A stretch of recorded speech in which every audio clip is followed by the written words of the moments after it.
Монгол гэр. Монголчууд эрт тэр үеэс уламжлалдан ирсэн Монгол гэртээ өнөөдөр ч гэсэн амьдран суусаар байна.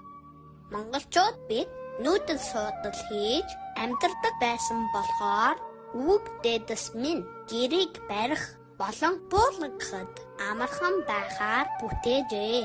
Мал аж ахуй эргэлдэг Монгол хүний хувьд гэр нь хүүхдийн дулаахан халуунд сэрүүн байдлаа хадгалж чаддаг хамгийн тогттой орон сууц юм.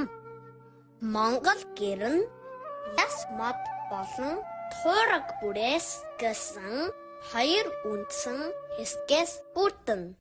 Одоо гэрийн бүтцийг та нартаа танилцуулъя. Хүүхдүүдээ сайн хараад сураад аваарай. Хан, хаалга, шал, тоон, даган, өн, цавг, дээвэр, туураг, гэрийн гадуур бүрээс өргөх.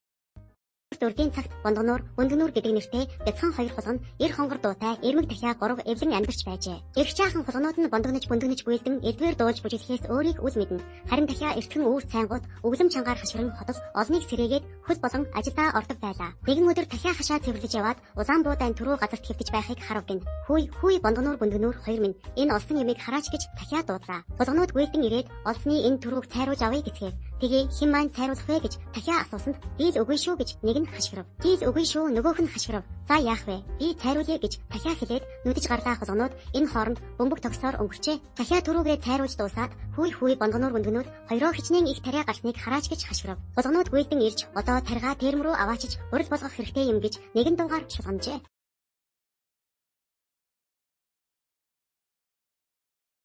Африкт амьдардаг бөгөөд өвс уралдаар ховлогдог